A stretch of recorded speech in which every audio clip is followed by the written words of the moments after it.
Kita nyo guys, grabe na yung roots niya. Dumadami na and I need to put more.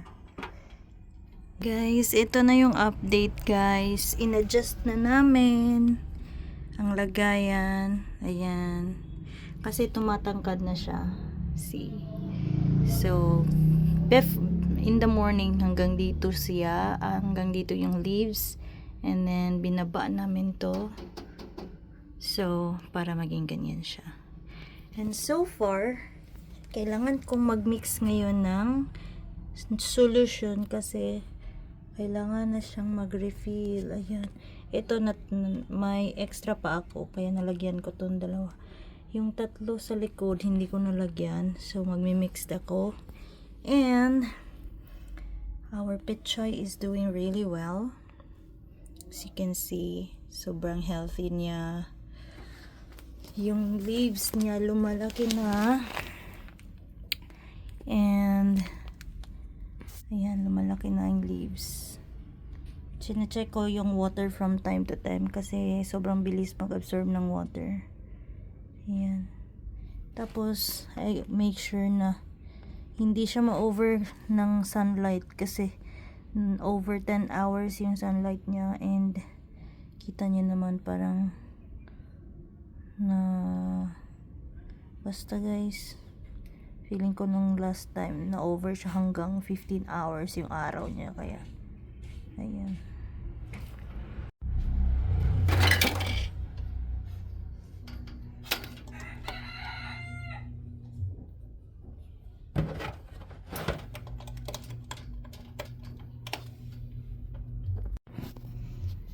Ayan, ito na siya. Tadaan. Ayan. I need to put some nutrient solution because ayan, sobrang baba na ng water. I need to add water hanggang dito. So, magmi-mix ako today, guys. Wait lang tayo. Magmi-mix ako today. Yung youngest natin, ayan. Ito yung mga oldest natin. Ayan. Yung pichay naman, it's getting bigger na. Ayan na siya. That's the pechay. And I hope maging successful nga ito. So far, okay naman siya. Hello guys! So, nabutangan na siya bagong water. Kita na full na siya. Yan, naka-full na sila og water. And the root system, it's getting many roots. And of course, our atsal is getting very healthy. So, I hope magpadayo ni siya. And atong pichay, hapit na siya ma-harvest. Na siya sa day 31. Basta na siya sa day 30. Ayan, mauna ni siya.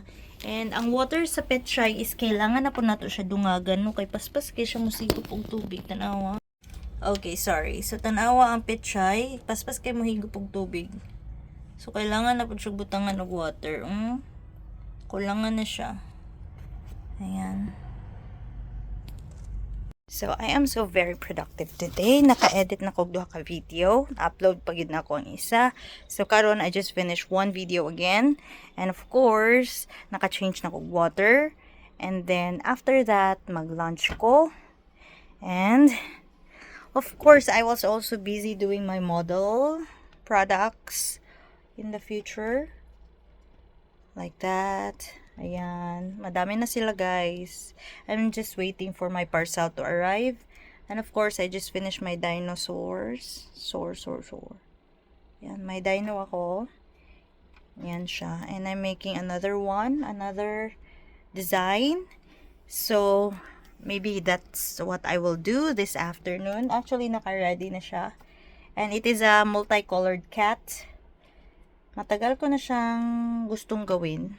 But I'm not confident. But this time, since I successfully tried the amigurumi, so I think successful ko ding magagawa yung cat na multicolored. And then, what else I will do? Mag-export ako ng file.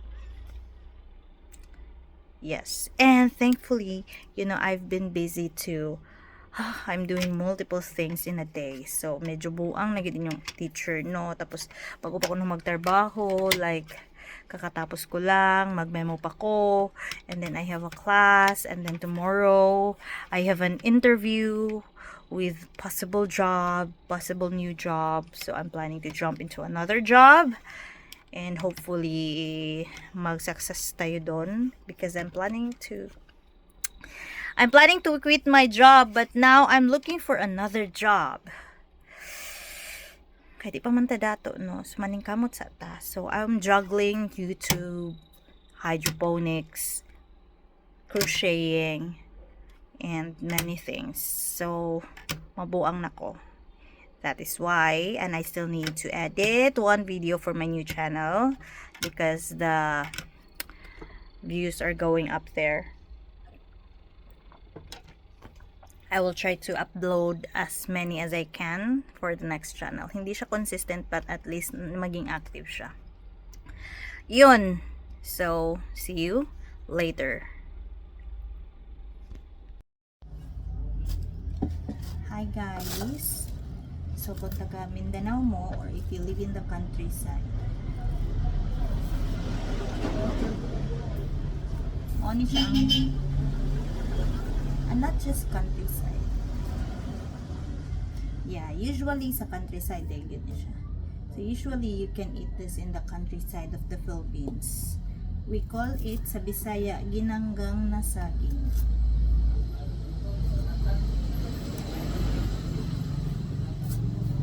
So there are many kinds of banana snack. This kind of banana is good for banana Q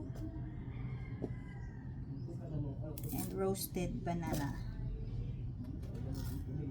So this is our favorite snack here, and since sobrang dami ko ng ripe banana, I need to roast it.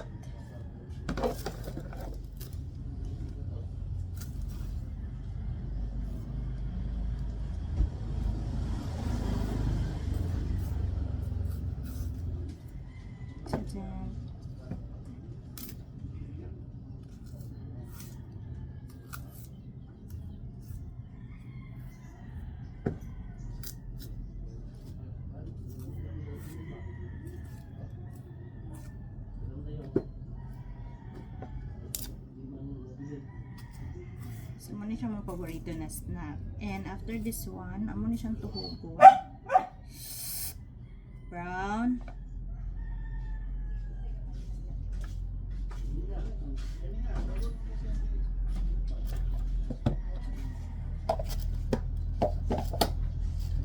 Tuhugo na to siya, guys. Using the stick.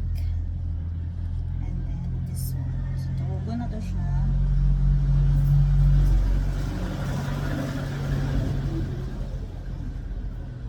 Kung sa city mo mamalit, 10 pesos na siya. But since, sa amo raman isa, but if you buy here sa countryside, actually kami ang pinaka-cheapest na mamaligya. This is 666 pesos. This is 6 pesos. Actually, 5 pesos na siya last time. Hindi increase na lang ang panulan. Medyo mahal naman ang ingredients, you know? But, usually, ginabaligya, gininila. 10 pesos each.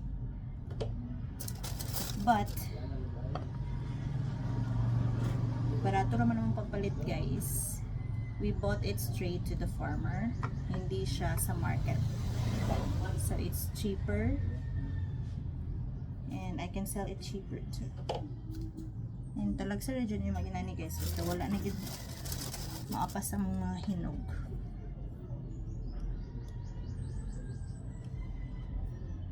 So, unya, ipakita ang tamon sa dagway sa among ginasnack diri na ginanggang nga saging.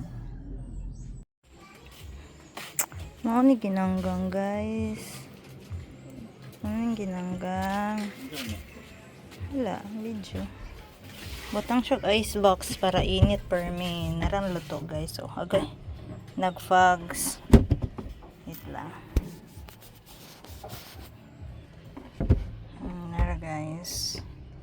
Tani mo siya icebox. Tangani mo siya margarine. Then, butangin mo siya og sugar.